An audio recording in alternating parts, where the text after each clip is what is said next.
Next taxonomy of angiosperms. ఆవృత బీజాల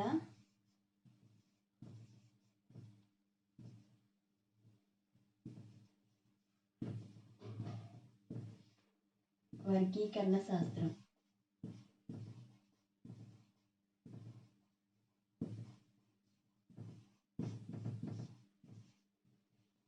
మీరు ఎప్పుడైనా ఏదైనా టూర్స్కి వెళ్ళినప్పుడు అలాగే వాకింగ్కి వెళ్ళినప్పుడు డిఫరెంట్ టైప్స్ ఆఫ్ వెజిటేషన్ చూస్తారు. మీరు రకరకాల మొక్కల్ని పరిశీలిస్తూ ఉంటారు, అబ్జర్వ్ చేస్తూ ఉంటారు.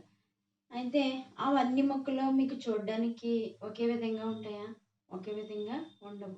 ఏంటంటే అవి వెజిటేటివ్ ఆర్ రిప్రొడక్షన్ మార్ఫలాజికల్గా ఏంటంటే బాహ్య లక్షణాల్లోనూ వేరుగా ఉంటాయి. అలాగే వెజిటేటివ్ అంటే సాకీయ లక్షణాల్లోనూ వేరుగా ఉంటాయి. అలాగే రిప్రొడక్టివ్ అంటే ప్రత్యుత్పత్తి సంబంధ భాగాల్లో కూడా వేరువేరుగా కనిపిస్తాయి. ఎక్కడంటే మీరు ఫారెస్ట్స్ అంటే సహజ అడవులు, ఇంకేంటంటే బొటానికల్ గార్డెన్స్ వృక్ష ఉద్యానవనాలకి, ఇంకా ఏంటంటే ష్రబ్ జంగల్స్ అంటే చిట్టి అడవుల్ని పరిశీలించినప్పుడు మీరు ఈ విధమైన డిఫరెన్షియేషన్ గమనిస్తూ ఉంటారు. ఏంటంటే అలాంటి అంటే మనకి అక్కడ ఏంటంటే హెట్రోజీనస్ టైప్ ఆఫ్ వెజిటేషన్ కనిపిస్తుంది. అంటే విజాతీయ వృక్ష సంపద అంతా అక్కడ కనిపిస్తుంది. అలాంటి వృక్ష సంపదని మనం గుర్తించుకుని వాటిని గుర్తుపెట్టుకున్నంత సులభంగా అధ్యయనం చేయడం వీలవదు. కానీ ఏంటంటే మనకి ఏంటంటే హెట్రోజీనస్ వెజిటేషన్ని స్టడీ చేయడం అంత ఈజీ కాదనమాట. కాకపోతే ఒక స్పెసిఫిక్ అప్రోచ్ ఉంది. ఆ అప్రోచ్ ద్వారా మనము ప్లాంట్స్ని ఏంటంటే మనం స్టడీ చేయొచ్చు, క్లాసిఫికేషన్ చేయొచ్చు. ఆ అప్రోచ్ నేమ్ ఏంటంటే taxonomy.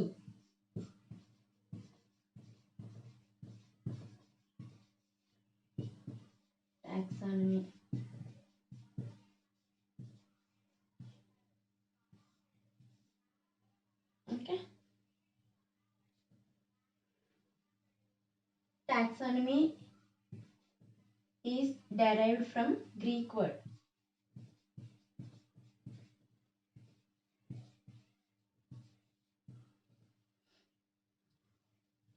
Okay, taxonomy word, the term was coined by A.P. de Cunha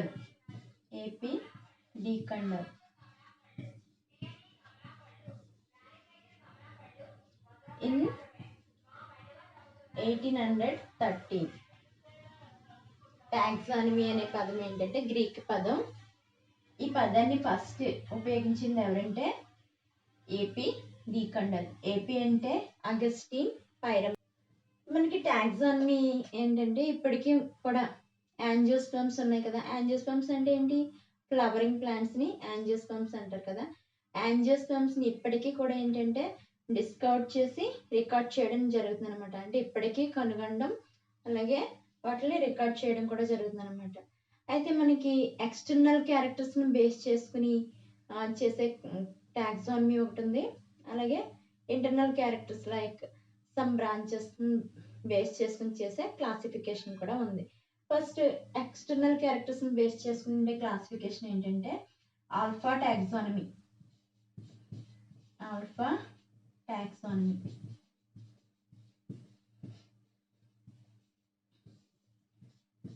Alpha taxonomy purely based on the description of morphological characteristics.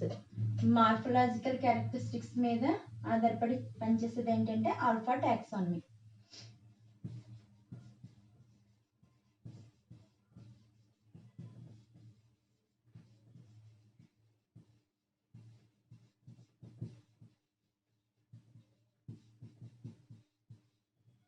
బాహ్య స్వరూప లక్షణాలు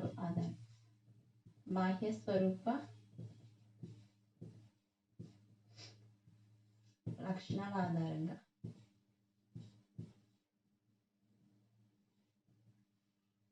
ఆల్ఫా టాక్సానమీలో ఏం బేస్ చేసుకుని క్లాసిఫికేషన్ చేస్తారు? మార్ఫలాజికల్ క్యారెక్టరిస్టిక్స్, బాహ్య స్వరూప లక్షణాలను ఆధారంగా చేసుకుని ఇక్కడ వర్గీకరణ చేయడం జరుగుతుంది. ఇంకా యాన్సెంట్ టైప్ టాక్సానమీ ఉంది. అదేంటంటే omega taxonomy.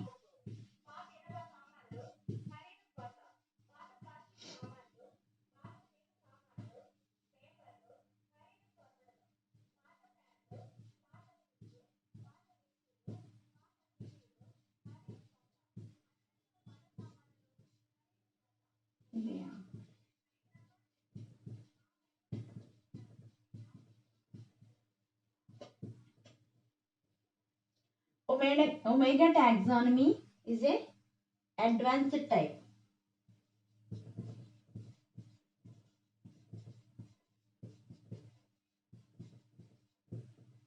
Okay. In which information from other sources. ఇక్కడ ఏంటంటే క్లాసిఫికేషన్ చేయడానికి కావాల్సిన ఇన్ఫర్మేషన్ అంతా కూడా ఎక్కడి నుంచి గ్యాదర్ చేయబడుతుందంటే some branches like cytology,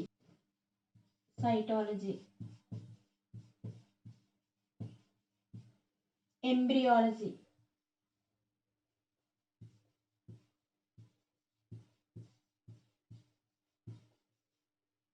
cytology అంటే తెలుగులో కణశాస్త్రం, ఎంబ్రియాలజీ అంటే పిండోత్పత్తి శాస్త్రం.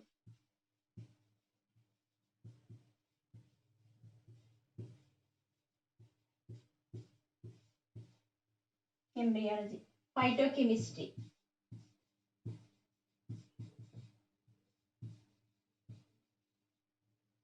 వృక్ష రసాయన శాస్త్రం,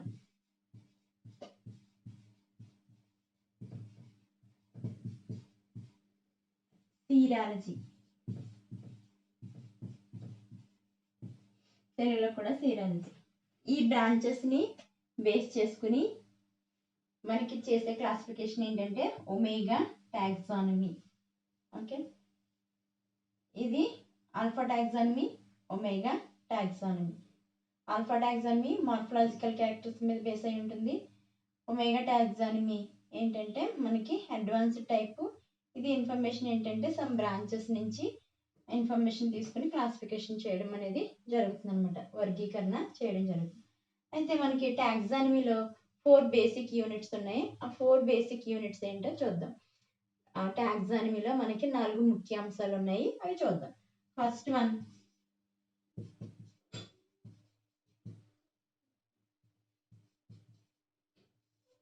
units or components. 4 basic components.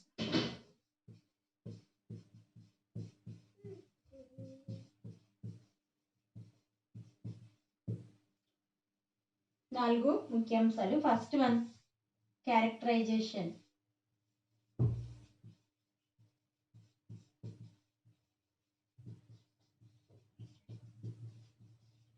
Second one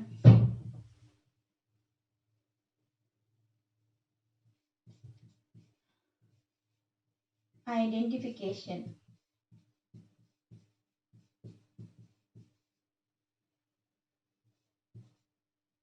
characterisation అంటే లక్షణాలను వర్ణించడం.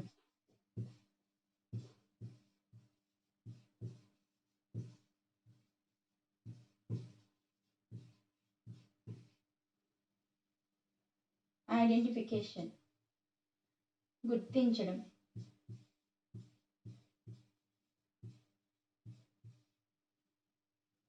Third one నోమెన్క్లేచర్.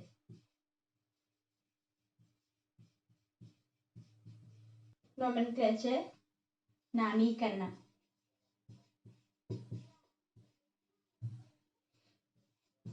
క్లాసిఫికేషన్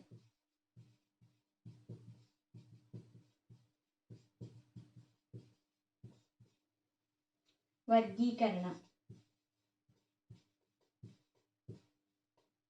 ఈ ఫోర్ బేసిక్ కాంపోనెంట్స్ మనకి టాక్సానమీలో ఉంటాయన్నమాట. Systems, types of classification. వ్యవస్థలు,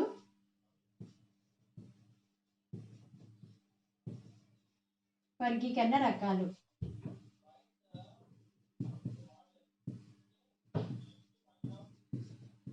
ఈస్ క్లాసిఫికేషన్? క్లాసిఫికేషన్ అంటే ఏంటో చూద్దాం. క్లాసిఫికేషన్ అంటే ఏంటంటే ప్లాంట్స్ని గ్రూపింగ్ చేయడం. Okay, based on the structure, similarities and inter relations. నిర్మాణం, సారూప్యాలు, అలాగే సంబంధాలు, వీటిని ఆధారం చేసుకుని చేసేదే క్లాసిఫికేషన్. అయితే చూడండి,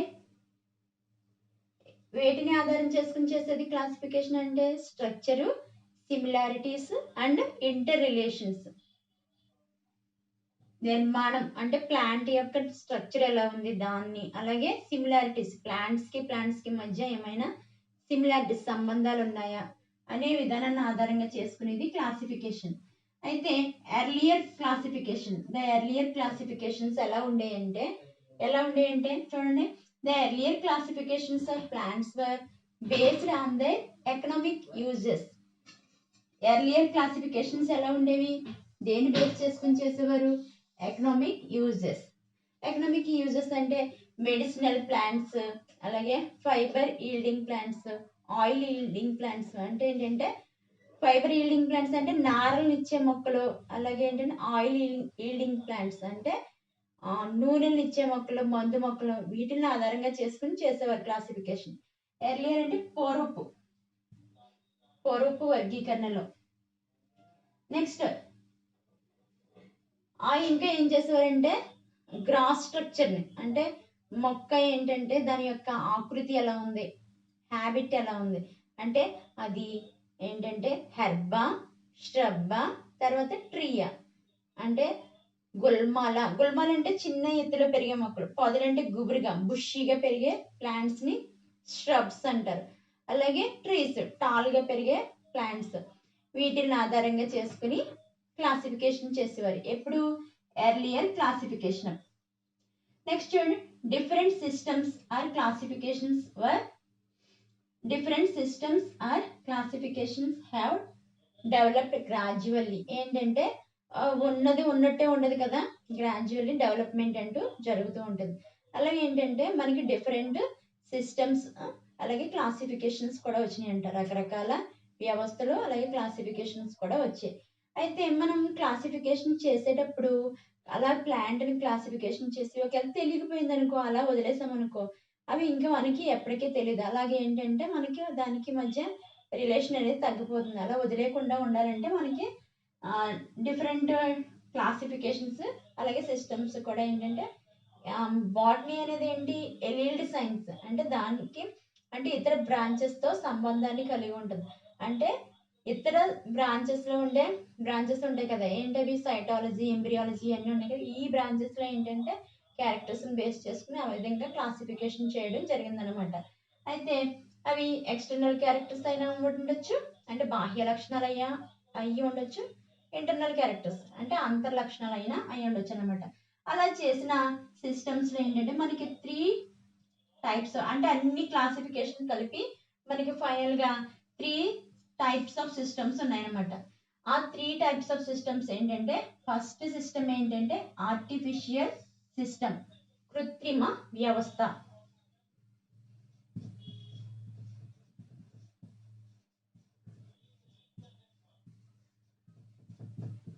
next natural and phylogenetic. Natural అంటే సహజ వ్యవస్థ.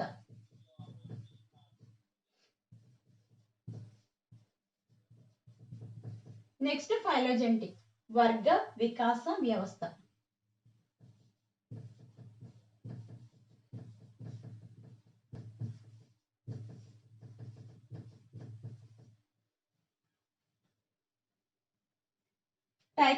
Three types of systems. First one ఏంటి? Artificial system, next the natural system, last one phylogenetic system. First మనం ఆర్టిఫిషియల్ సిస్టమ్ అంటే ఏంటో చూద్దాం. కృత్రిమ వ్యవస్థ అంటే ఏంటో చూద్దాం. చూడండి, ఆర్టిఫిషియల్ సిస్టమ్, కృత్రిమ వ్యవస్థ.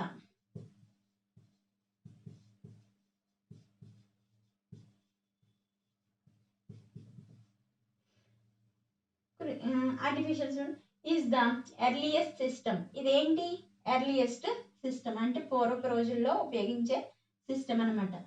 Of plant classification based only superficial morphological characters. Superficial morphological క్యారెక్టర్స్ని బేస్ చేసుకుని చేసేవారు అనమాట. ఎక్స్టర్నల్ క్యారెక్టర్స్ని బేస్ చేసుకుని చేసేవారు. ఎక్స్టర్నల్ క్యారెక్టర్స్ లైక్ ఏంటి? ఎక్స్టర్నల్ క్యారెక్టర్స్ అంటే హ్యాబిట్. హ్యాబిట్ అంటే తెలుగులో ఆకృతి. కలర్. కలర్ అంటే రంగు. నెక్స్ట్ నెంబర్, సంఖ్య. నెంబర్ సంఖ్య. అండ్ షేప్, ఆకారం.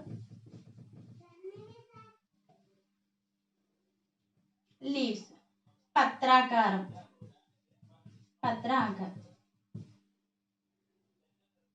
ఏంటి ఎర్లియస్ట్ సిస్టమ్ లో ఏం చేసేవారు? దేని బేస్ చేసుకుని క్లాసిఫికేషన్ చేసేవారు?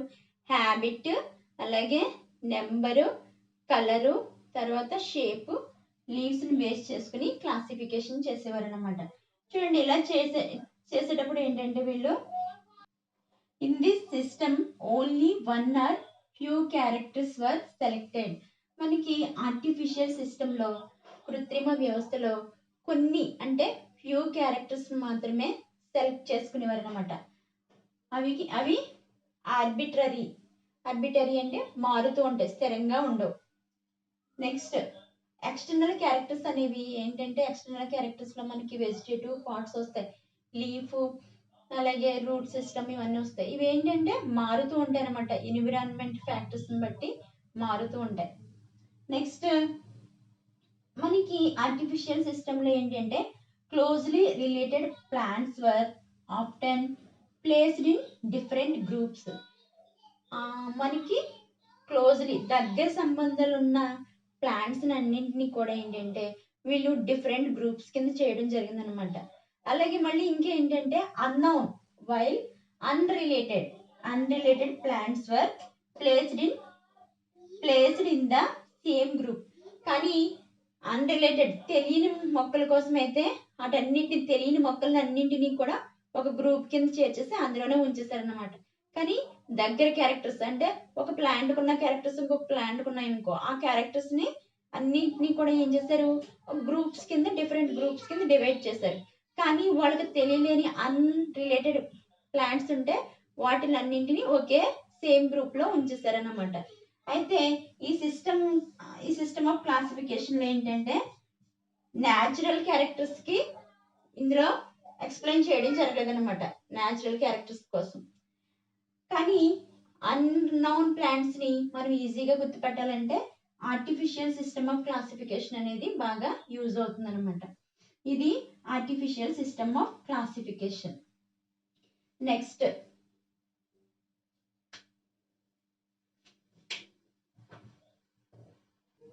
నెక్స్ట్ రెండో system natural system of classification.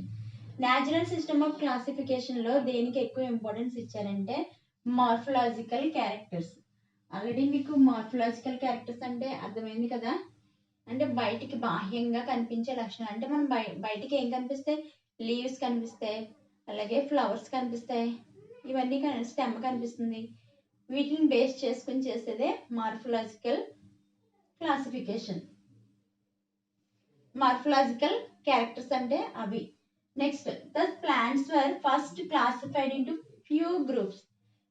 First ఏంటంటే వీళ్ళు ప్లాంట్స్ అన్నింటినీ కూడా ఎవరంటే న్యాచురల్ సిస్టమ్ ఆఫ్ క్లాసిఫికేషన్ లో మనకి ఎవరు వస్తారంటే బెంథమ్ అండ్ హూకర్. మరి ఆర్టిఫిషియల్ సిస్టమ్ ఆఫ్ క్లాసిఫికేషన్ లో ఎవరు వచ్చారు? Theophrastus, Linnaeus. ఆ రెండు ఆర్టిఫిషియల్ సిస్టమ్ ఆఫ్ క్లాసిఫికేషన్ కి వాళ్ళు చెప్పిన examples. Next natural system of classification లో ఏం చేశారు? Plants were first classified into few groups, కొన్ని గ్రూప్స్ కింద డివైడ్ చేశారు. నెక్స్ట్ ఆ గ్రూప్స్ ని further divided and subdivided, వాటిని మళ్ళీ ఏం చేశారు? డివైడ్ చేశారు. డివైడ్ చేసినట్లు మళ్ళీ సబ్ డివైడ్ చేశారు, విభజన అలాగే ఉప విభజన చేశారన్నమాట. Into smaller groups. వాటిని ఇంకేం చేశారంటే స్మాలర్, ఇంకా స్మాల్ ఉన్నాయి ఆల్రెడీ, ఇంకా స్మాల్ గ్రూప్స్ కింద చేశారు. ఎక్కడి వరకు చేశారంటే until the smallest division. Smallest division వచ్చే వరకు అలా చిన్న చిన్న గ్రూప్స్ కింద చేయడం జరిగిందనమాట. Next the floral characters were greater importance. ఇక్కడ ఏంటంటే ఫ్లోరల్ క్యారెక్టర్స్ కి ఎక్కువగా ఇంపార్టెన్స్ ఇవ్వడం జరిగింది. పుష్ప లక్షణాలకి ఎక్కువ ఇంపార్టెన్స్ ఇవ్వడం జరిగింది. ఎందుకు వాళ్ళు పుష్ప లక్షణాలకి ఎక్కువ ఇంపార్టెన్స్ ఇచ్చారంటే పుష్ప లక్షణాలు అనేవి ఏంటంటే ఎన్విరాన్మెంటల్ ఫ్యాక్టర్స్ కి గురి కాకుండా వాటిలో ఉండే క్యారెక్టర్స్ అన్ని కూడా స్థిరంగా ఉంటాయి కాబట్టి వీళ్ళు ఫ్లోరల్ క్యారెక్టర్స్ కి ఎక్కువ ఇంపార్టెన్స్ అనేది ఇవ్వడం జరిగింది అనమాట. నెక్స్ట్ వీళ్ళకి ఏంటంటే వీళ్ళు చెప్పిన క్లాసిఫికేషన్ లో డిస్పైట్ ఉంది, ఒక డిస్పైట్ ఉంది. ఆ డిస్పైట్ ఏంటంటే ఒక లోపం ఉంది. లోపం ఏంటంటే ఎవల్యూషనరీ, చూడండి, how ever character of evolutionary importance were not considered. Evolutionary పరిణామ క్రమంగా వచ్చే మొక్కల్లో పరిణామ క్రమంగా వచ్చే మార్పుల కోసం చెప్పలేకపోవడంతో ఇది ఏంటంటే ఈ సిస్టమ్ ఆఫ్ క్లాసిఫికేషన్ లో ఒక లోపం అంటారు. అయినప్పటికీ ఇప్పటికీ కూడా ఏంటంటే మనకి మొక్కల్ని ఈజీగా ఐడెంటిఫికేషన్ చేయడంలో న్యాచురల్ సిస్టమ్ ఆఫ్ క్లాసిఫికేషన్ అనేది బాగా యూజ్ అవుతుంది అనమాట. న్యాచురల్ సిస్టమ్ ఆఫ్ క్లాసిఫికేషన్ కోసం చెప్పింది ఏంటంటే Bentham and Hooker. Bentham and Hooker natural system of classification కోసం చెప్పడం జరిగింది. సహజ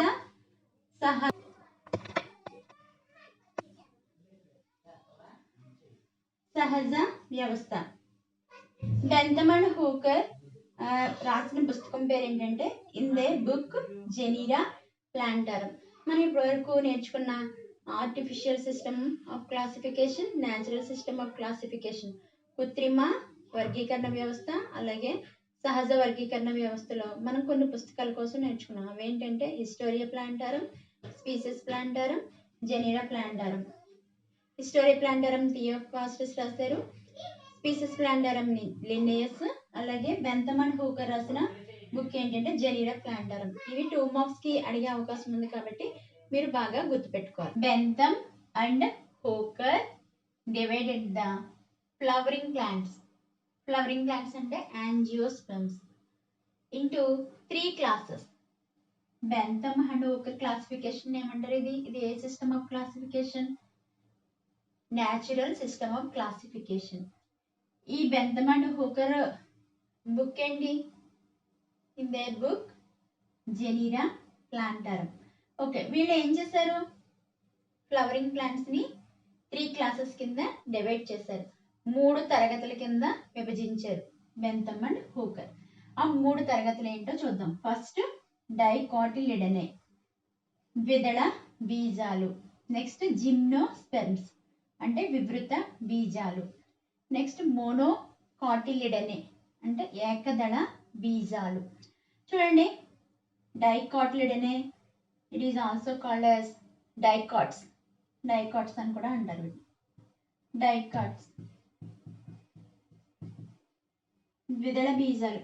చూడండి, తెలుగులో ద్విదళ బీజాలు అంటే ఏంటంటే డైకాటిలిడన్స్ అంటే ఏంటంటే మనకి సీడ్స్ అనేవి ఓవరీలో డెవలప్ అవుతాయి. ఈ సీడ్స్ ని కవర్ చేస్తూ ప్రొటెక్ట్ చేస్తూ మనకి లేయర్ ఉంటుంది. ఫైనల్ గా ఏంటంటే ఓవరీ ఏ విధంగా డెవలప్ అవుతుంది? మెచ్యూర్ ఫ్రూట్ కింద.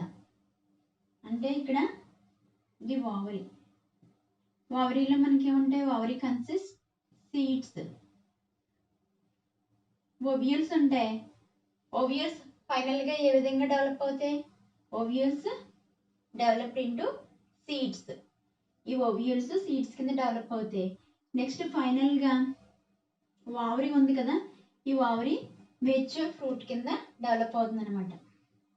అయితే మనకి ఏంటంటే సీడ్స్ ని ప్రొటెక్ట్ చేస్తూ మనకి లేయర్ ఉంటుంది. తర్వాత సీడ్స్ అనేవి ఏంటంటే ఏదైనా ఒక సీడ్ తీసుకుని 2 పార్ట్స్ కింద చేస్తాం అనమాట. 2 కాటిలిడన్స్ ఉంటాయి అనమాట. అంటే మనం టామరిన్ సీడ్, చింతపిక్క తీసుకున్నాం అనుకో, చింతపిక్కని 2 పార్ట్స్ కింద చేయగలుగుతాం కదా. అంటే మనం ఒక విత్తనం తీసుకున్న తర్వాత ఆ విత్తనాన్ని 2 పార్ట్స్ కింద డివైడ్ చేయగలిగితే వాటిని ఏమంటారంటే డైకాట్స్ అంటారు. డైకాట్స్ ఆర్ డైకాటిలిడనే అని అంటారు. ద్విదళ బీజాలు. Plant lack flowers and fruits. మనకి జిమ్నోస్పెర్మ్స్ చెందిన ప్లాంట్స్ లో ఫ్లవర్స్ ఫ్రూట్స్ ఉండవు. కాకపోతే దీంట్లో ఏంటంటే కోన్స్ ఉంటాయి అన్నమాట. యూనిసెక్సువల్ కోన్స్ ఉంటాయి, ఏకలింగ శంకువులు ఉంటాయి అన్నమాట. వాటిల్ని స్ట్రోబిలీ అని అంటారు అన్నమాట. ఓకే, అంటే దీంట్లో ఏంటంటే ఫ్లవర్స్ ఉండవు కాబట్టి సీడ్ ఫార్మేషన్ అనేది ఉండదు, కానీ ఇందులో కోన్స్ ఉంటాయి అన్నమాట. కోన్స్ డెవలప్ అవుతాయి.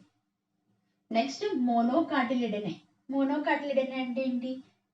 ఒక కాటిలిడనే ఉంటుంది, ఒక కాటిలిడనే ఉంటుంది. డైకాటిలిడన్లో 2 కాటిలిడన్స్ ఉంటాయి. అంటే ఒక సీడ్ తీసుకుని దాన్ని 2 పార్ట్స్ కింద చేయలేము, ఎందుకంటే దాంట్లో ఒక కాటిలిడనే ఉంటుంది కాబట్టి. For example rice plant, Grassi plants తీసుకుంటే రైస్ ప్లాంట్లో ఉండే సీడ్స్ ఉంటాయి కదా, ధాన్యం అంటాం కదా, వాటిని మనం 2 పార్ట్స్ కింద చేయగలుగుతామా? చేయలేము. అలాంటి గ్రాసీ ప్లాంట్స్ అన్ని కూడా మనకి మోనోకాటిలిడనస్ లోకి వస్తాయి అనమాట. అంటే ఒక కాటిలిడనే ఉంటుంది, అందుకని మోనో అంటే ఒక కాటిలిడన్ ఒకటే, డై అంటే 2 కాబట్టి 2 కాటిలిడన్స్ ఉంటాయి. దీంట్లో ఒక కాటిలిడన్ ఉంటుంది. ఇవి 3 క్లాసెస్. ఏంటి అర్థమైంది కదా? డైకాటిలిడనే, జిమ్నోస్పెర్మ్స్, మోనోకాటిలిడనే, ఈ 3 క్లాసెస్ కింద డివైడ్ చేశారు. ఇవి క్లాసెస్. మళ్ళీ చూడండి, remaining dicotyledonae was divided into 3 sub classes, 3 ఉపతరగతులు. ఉపతరగతి 3 సబ్ క్లాసెస్ ఏంటంటే first polypetalae, gamopetalae. Poly mean petals అనేవి ఫ్రీగా ఉంటాయి, దేనికి దానికి విడివిడిగా ఉంటాయి. చూడండి గ్యామో మీన్ ఫ్యూజ్డ్, అంటే పెటల్స్ అన్నీ కూడా ఫ్యూజ్ అయిపోతాయి అనమాట మనకి. అంటే ఇవి పెటల్స్ ఇలా ఉన్నాయి ఇంకో, దేనికి దానికి విడిగానే ఉంటాయి అనమాట,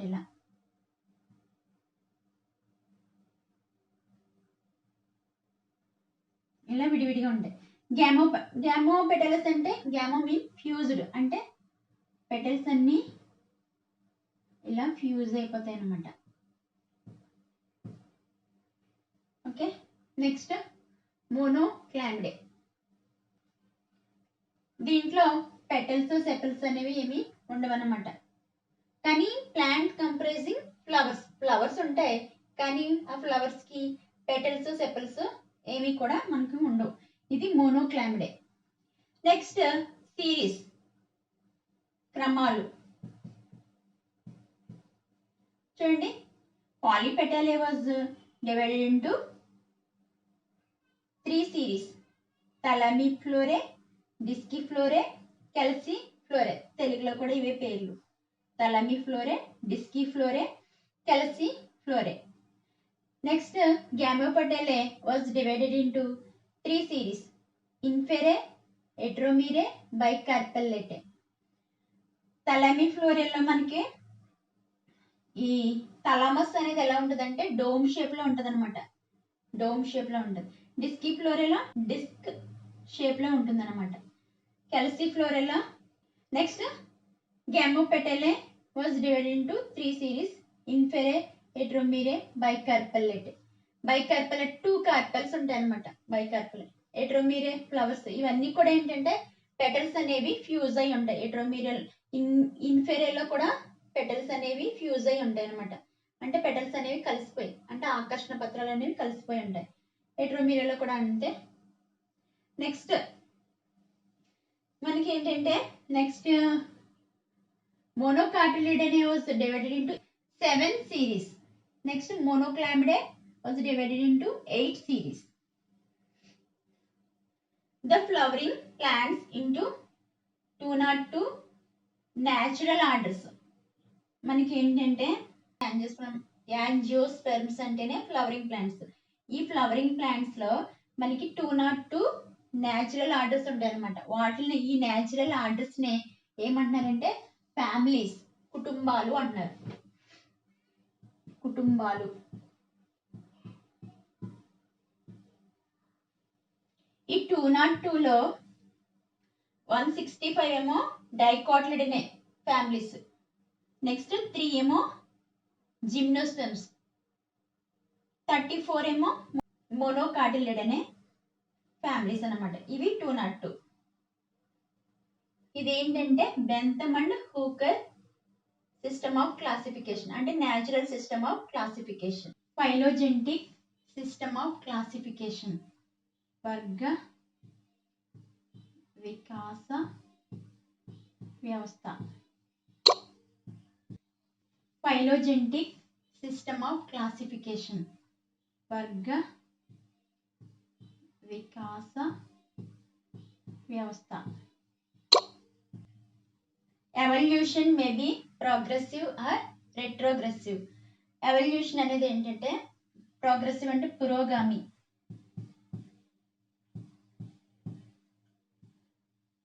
రెట్రోగ్రెసివ్ అంటే తిరోగామి. ఎవల్యూషన్ అంటే ప్లాంట్ లో జరిగే మార్పులు అనేవి ఏంటంటే ప్రోగ్రెసివ్ పురోగామి అంటే డెవలపింగ్ ఉండొచ్చు, లేకపోతే రెట్రోగ్రెసివ్ తిరోగామి లేకుండా ఉండొచ్చు అన్నమాట. ద సిస్టమ్ ప్రపోజ్డ్ బై, ఈ సిస్టమ్ ని ఫైలోజెంటిక్ సిస్టమ్ ఆఫ్ క్లాసిఫికేషన్ ని ప్రపోజ్ చేసింది ఎవరంటే proposed by angler and frontal. Angler and frontal. In their book, వీళ్ళు రాసిన బుక్ ఏంటంటే ది న్యాచురలీజన్ ఫ్లంజన్ ఫ్యామిలియన్. ఫ్లంజన్ ఫ్యామిలియన్ తెలుగులో. నెక్స్ట్ ఇప్పుడు ఏంటంటే మనం చెప్పుకునేది angler and frontal A system కోసం చెప్పారు? ఫైలోజెంటిక్ సిస్టమ్ కోసం చెప్పారు. ఈ సిస్టమ్ కి సంబంధించినవి అన్ని కూడా వీళ్ళు రాసిన బుక్ లో ఉంటాయి అన్నమాట. నెక్స్ట్ జే హచిన్సన్. ఈయన బుక్ ఏంటంటే ఈయన రాసిన book in his book families of flowering plants.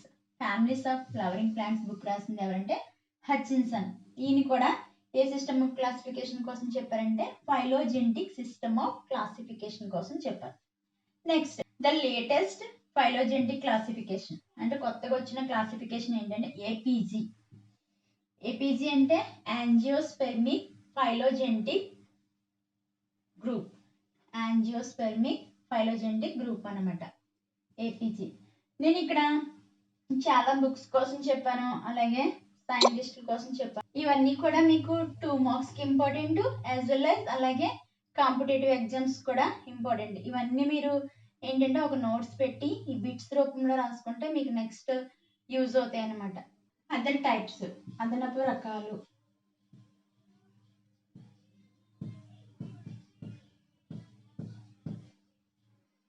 ఇప్పటివరకు మనం నేర్చుకున్న ఏంటంటే సిస్టమ్స్ ఆఫ్ క్లాసిఫికేషన్స్. అవి ఏంటంటే ఆర్టిఫిషియల్ సిస్టమ్ ఆఫ్ క్లాసిఫికేషన్, తర్వాత natural system of classification, phylogenetic system of classification. Next ఇంకా కొన్ని అదర్ టైప్స్ ఉన్నాయి, అవి కూడా నేర్చుకోవచ్చు. అవి ఎందుకు యూజ్ అవుతాయో అనే విషయం కోసం మనం నేర్చుకోవచ్చు. నెక్స్ట్ న్యూమరికల్ టాక్సానమీ, సాంఖ్యక వర్గీకరణ శాస్త్రం.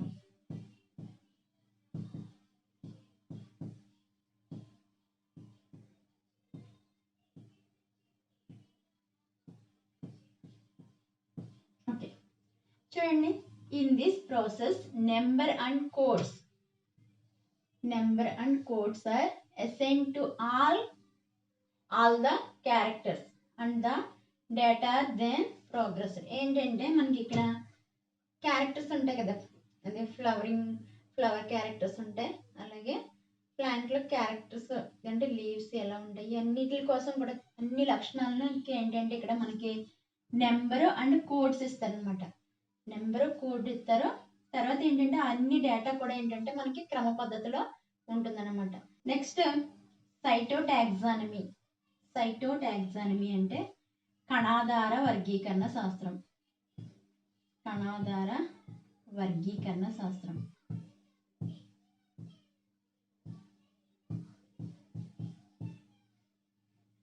సైటోటాక్సానమీ. సైటోమీ సెల్లో ఉండే సైటోప్లాజం ఇవి ఉంటాయి కదా, దీన్ని చూడండి. A branch of taxonomy that uses the cytological character like chromosomes. Chromosomes అన్ని ఎక్కడ ఉంటాయి మనకి? సెల్ లోపల ఉండే న్యూక్లియస్ లో క్రోమోజోమ్స్ ఉంటాయి అన్నమాట. క్రోమోజోమ్స్ క్రోమోజోమ్ నెంబర్ని అలాగే స్ట్రక్చర్ని ఒకవేళ టాక్సానమికల్గా ప్లాంట్లో ఏదైనా ప్రాబ్లం వచ్చిందనుకో, ఆ ప్రాబ్లమ్ని సాల్వ్ చేయడానికి మనకి సైటోటాక్సానమీ అనేది యూజ్ అవుతుంది అనమాట. అప్పుడు వాళ్ళు ఏం చేస్తారంటే క్రోమోజోమ్ నెంబరు అలాగే క్రోమోజోమ్ స్ట్రక్చర్ దీన్ని బేస్ చేసుకుని దాంట్లో ఏ ప్రాబ్లం ఉందో వాళ్ళు సరి చేయడం జరుగుతుంది అనమాట. ఇన్ సాల్వింగ్ టాక్సానమిక్ ప్రాబ్లమ్స్, వర్గీకరణకు సంబంధించిన ఏదైనా సమస్యలు ఉన్నాయనుకో ఆ సమస్యల్ని కణాధార వర్గీకరణ శాస్త్రం నుంచి క్రోమోజోమ్ నెంబరు అలాగే నిర్మాణాన్ని ఆధారంగా చేసుకుని సాల్వ్ చేయడం జరుగుతుంది. నెక్స్ట్ కెమో టాక్సానమీ, రసాయన వర్గీకరణ శాస్త్రం.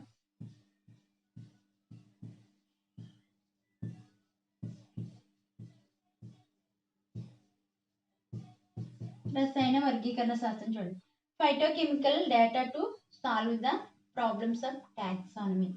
కెమో టాక్సానమీ అంటే ఏంటంటే ఒకవేళ టాక్సానమిక్గా ప్రాబ్లం ఏమన్నా వచ్చిందనుకో ఆ ప్రాబ్లమ్ సాల్వ్ చేయడానికి ఏంటంటే ఆ మొక్కలో ఉండే కెమికల్ పదార్థాలు ఉంటాయి కదా, ఫైటోకెమికల్ డేటా, ఆ మొక్కలో ఉండే రసాయన పదార్థాల సంబంధించిన సమాచారాన్ని ఉపయోగించుకుని అప్పుడు ప్రాబ్లమ్ని సరి చేస్తారనమాట. ఇది కెమో టాక్సానమీ, రసాయన వర్గీకరణ శాస్త్రం.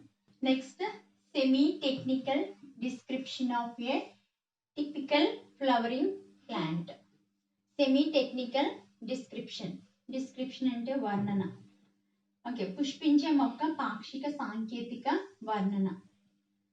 ఏంటంటే టెక్నికల్గా మనం ప్లాంట్ ఎలా డిస్క్రిప్షన్ చేస్తామో నేర్చుకున్నాం. మీకు ఈ చాప్టర్ ఏంటంటే సెకండ్ ఇయర్లో మీకు ప్రాక్టికల్స్ ఉంటాయి. ప్రాక్టికల్స్లో మీకు ఒక ప్లాంట్ ఇచ్చి దాన్ని డిస్క్రిప్షన్ చేయమంటారు అనమాట. మీకు 3 ఫ్యామిలీస్ ఉంటాయి, ఫ్యాబేసి, సొలనేసి, లిలియేసి. ప్రెసెంట్ ఏంటంటే COVID-19 కారణంగా ఫ్యాబేసి ఫ్యామిలీ రిమూవ్ చేశారనమాట. అంటే పూర్తిగా శాశ్వతంగా కాదు, అంటే తక్కువ టైం ఉండడంతో దాన్ని ఈ సంవత్సరానికి డిలీట్ చేయడం జరిగింది. నెక్స్ట్ ఏంటంటే మీకు సొలనేసి, లిలియేసి 2 నేర్చుకోవాలి. ఈ చాప్టర్ నుంచి మీకు 4 మార్క్స్ వస్తాయి, మీరు బాగా చదవాలి. తర్వాత ఈ డిస్క్రిప్షన్ అనేది ఇంపార్టెంట్, ఇవన్నీ కూడా గుర్తుపెట్టుకోవాలి. ఎందుకంటే సెకండ్ ఇయర్లో ప్రాక్టికల్ ఎగ్జామ్స్ ఉంటాయి కాబట్టి మీరు ప్లాంట్ని చూసి డిస్క్రిప్షన్ చేయాలి. నెక్స్ట్ బిఆర్ అంటే బ్రాక్టియేట్, తెలుగులో పుచ్చ సహితం. బ్రాక్టియేట్ అంటే బ్రాక్ట్స్ అంటే ఇవి బ్రాక్ట్స్.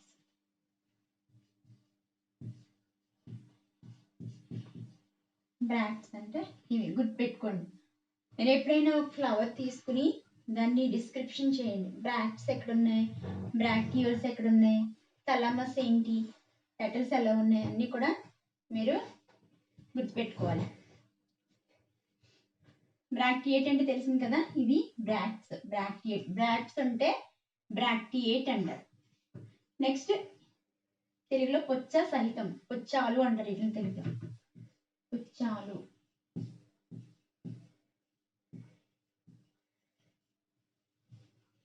ఈబిఆర్ అంటే ఈ బ్రాక్టియేట్, పుచ్చాలు లేకపోతే ఏమంటారంటే ఈ బ్రాక్టియేట్ అంటారు. బ్రాక్ట్స్ అనేవి ఆబ్సెంట్ అయితే ఈ బ్రాక్టియేట్, పుచ్చ రహితం. నెక్స్ట్ బిఆర్ఎల్ అంటే బ్రాక్టియోలేట్ అంటే లఘు పుచ్చ సహితం. చూడండి ఇవి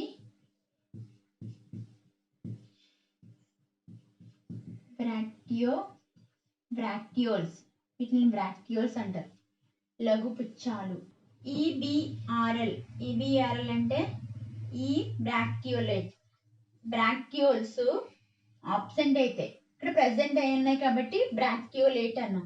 ఇవి లేకపోతే ఈ బ్రాక్టియోలేట్ అంటారు, లఘు పుచ్చ రహితం. చూడండి ఈ సింబల్ ఏంటంటే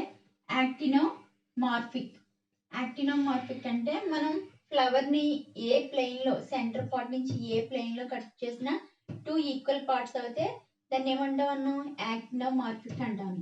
ఇలా ఉంటే యాక్టినోమార్ఫిక్ అంటే సౌష్ఠవయుతం. చూడండి జైగోమార్ఫిక్, ఒక ఫ్లవర్ తీసుకుని ఇలా సెంట్రల్ పార్ట్ నుంచి ఏ పార్ట్ నుంచి కట్ చేసినా 2 ఈక్వల్ పార్ట్స్ అవుతే అది యాక్టినోమార్ఫిక్. ఒక ఫ్లవర్ తీసుకుని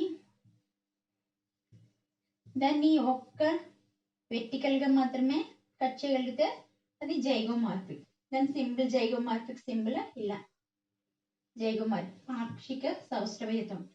చూడండి ఈ symbol male symbol male flower ని ఇండికేట్ చేస్తుంది అనమాట, పురుష పుష్పాన్ని. నెక్స్ట్ ఇది ఫీమేల్ ఫ్లవర్ ని ఇండికేట్ చేస్తుంది, స్త్రీ పుష్పం. చూడండి ఈ సింబల్ ఫీమేల్ ఫ్లవర్ ని ఇండికేట్ చేస్తుంది, స్త్రీ పుష్పాన్ని. ఇది చూడండి మేలు ఫీమేల్ రెండు కూడా కలిసి ఉన్నాయి కాబట్టి బైసెక్షువల్. అంటే ఆంధ్రో అదే ఆండ్రిషియం గైనీషియం బోత్ ఆర్ ప్రెజెంట్ అయితే బైసెక్షువల్ ఫ్లవర్ అంటాం. ద్విలింగ పుష్పాలని ఈ సింబల్ తో ఇండికేట్ చేస్తారు. కే మీన్స్ కేలిక్స్. కే మీన్స్ కేలిక్స్, రక్షక పత్రావళి.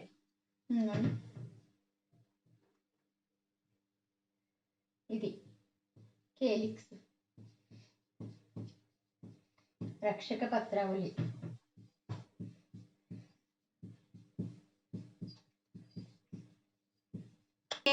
ఇండికేట్స్ కేలిక్స్, ఇది రక్షక పత్రావళి, ఇది కేలిక్స్ అంటే. నెక్స్ట్ సి ఫర్ కొరల్లా, ఇది కొరల్లా.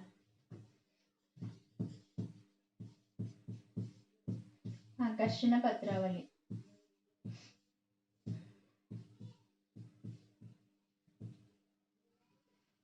Next P for perianth.